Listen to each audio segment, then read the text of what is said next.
पिछली वीडियो में हम लोगों ने देखा कि इन्फ्लक्स डीबी के कुछ बेसिक फंक्शंस का यूज किस तरीके से किया जाता है। इसके लिए हमने एक मशीन के शिफ्ट प्रोडक्शन रिपोर्ट को बनाने का एग्जाम्पल लिया है। अब तक हम देख चुके हैं कि किसी एक मशीन का शिफ्ट प्रोडक्शन रिपोर्ट अगर देखना है तो उसके लिए क्या कोड लिखना रहेगा और हमें इन्फ्लक्स डीबी में रिज़ल्ट किस तरीके से दिखाई पड़ेगा। इसमें अगर आप ध्यान देंगे तो हमें एक टाइम का कॉलम मिल जाता है, एक वैल्यू का कॉलम मिल जाता है और एक डिस्क्रिप्शन मिल जाती है कि ये पैरामीटर किस मशीन का है और कौन सा पैरामीटर है।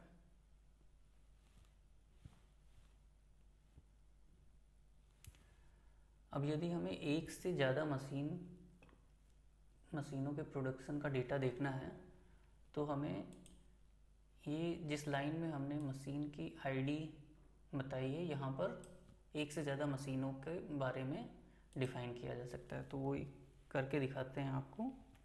एग्जाम्पल के लिए यहाँ पे हमने दो मशीन का रिपोर्ट निकालने के लिए जो लाइन लिखनी होगी वो यहाँ पे लिख के रखा हुआ है। तो आप देखेंगे L7 मशीन का प्रोडक्शन का डेटा एंड L8 मशीन का प्रोडक्शन का डेटा, ये दोनों हम एक साथ देखना चाह रहे हैं। इस कोड को जो हम रन करते हैं तो अब आप देखिए कि पहले साइड में हमको ये जितनी भी टेबल्स बनी हैं ये नहीं आ रहा था। जब हमने दो लाइन का कोड चलाया तो हमें सबसे पहले आप देखोगे साइड में ये नई चीज़ आ गई। ये इसका यूज़ है कि इन्फ्लक्स डीबी अलग अलग टेबल्स में अलग अलग मशीनों का डेटा जनरेट कर रहा है। आप देखिए जब हम L7 सेलेक्ट करते हैं तो राइट साइड में L7 का डिटेल आ रहा है और यहीं पर जब हम L8 को सिलेक्ट करेंगे तो L8 का डेटा आने लगेगा। तो इस तरह से आपने देखा कि इन्फ्लक्स डीबी हर मशीन के लिए अलग टेबल जनरेट कर रहा है। अब ये अलग टेबल जनरेट करने से एक नई समस्या आती है कि हर मशीन का डेटा एक साथ अगर हमें देखना है तो वो कैसे देख पाएंगे, तो अलग अलग टेबल में है।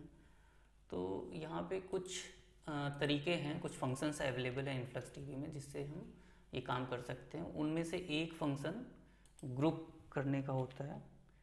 ये हम ग्रुप करके आपको दिखाते हैं कि रिज़ल्ट किस तरीके से दिखेगा। जब आप ग्रुप करते हैं तो आप देखिए जो दो टेबलें थी वो दोनों टेबल को कंबाइन करके एक सिंगल टेबल इन्फ्लक्स डीबी ने बना दिया है।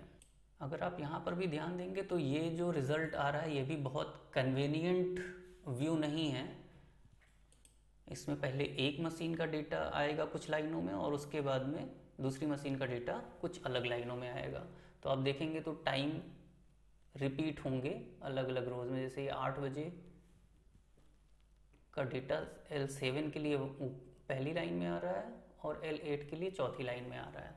तो ये भी बहुत कन्वीनियंट व्यू नहीं कहा जाएगा as far as data viewing is concern.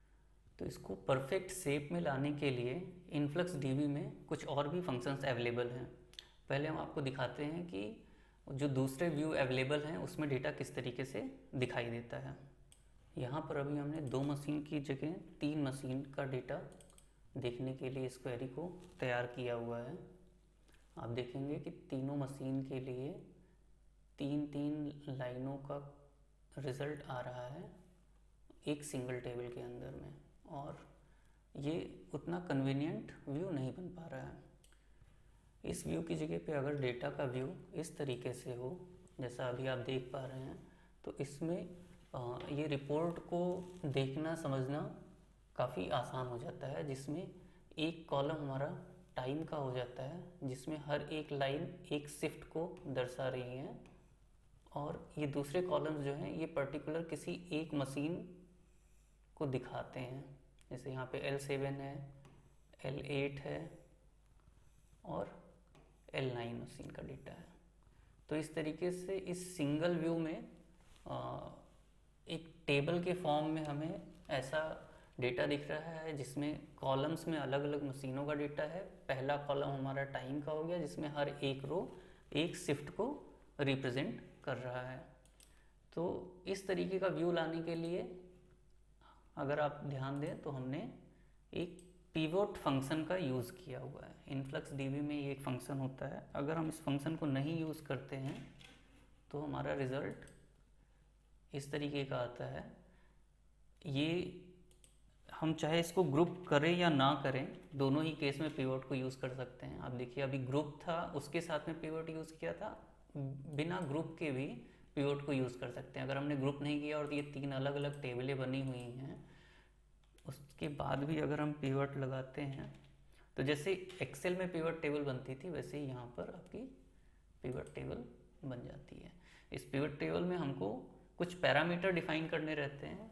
इसमें हमें ये बताना रहता है कि हमारा रो की जो रहेगा वो क्या रहेगा। तो रो जो हमारे बनेंगे वो टाइम के अकॉर्डिंग बनेंगे।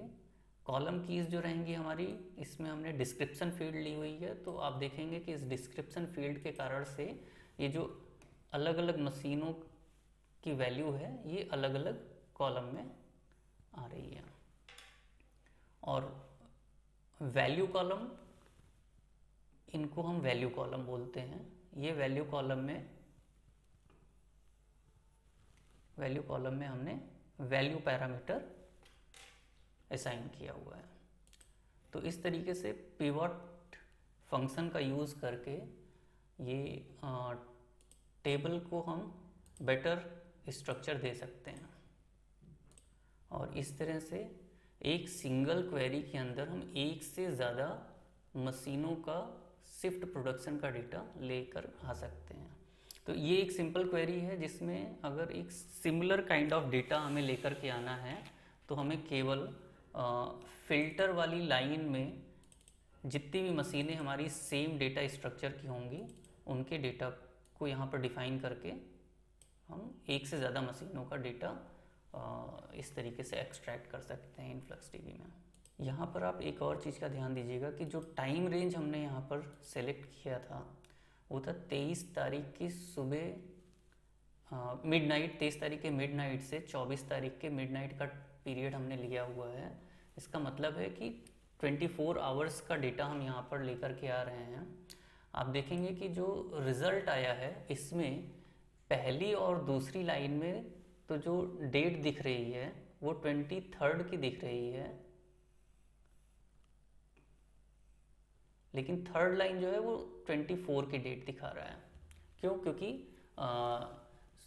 पहली लाइन जो है वो मिडनाइट 12 से सुबह 8 o'clock का है, सेकेंड लाइन सुबह की 8 o'clock से शाम के 4 बजे का है, और थर्ड लाइन शाम के 4 बजे से रात के 12 बजे का है, और रात के 12 बजे डेट चेंज हो जा रही है।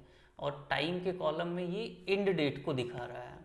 तो कई बार ऐसा ही फॉर्मेट चल जाता है, कई बार रिपोर्ट को समझने में इस तरीके से प्रॉब्लम आती है कि एक दिन की शिफ्ट रिपोर्ट में ये ऐसा क्यों हो रहा है कि डेट चेंज हो जा रही है।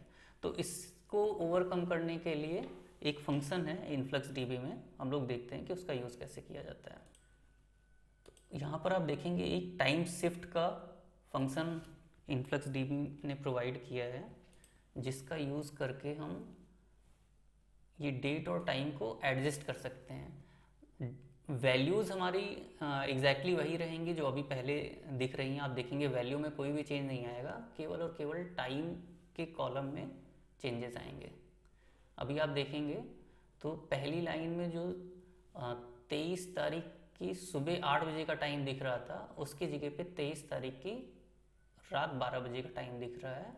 नेक्स्ट लाइन में 23 तारीख की मॉर्निंग 8 बजे का टाइम दिख रहा है, और थर्ड लाइन में 23 तारीख का शाम को 4 बजे का टाइम दिखाई दे रहा है।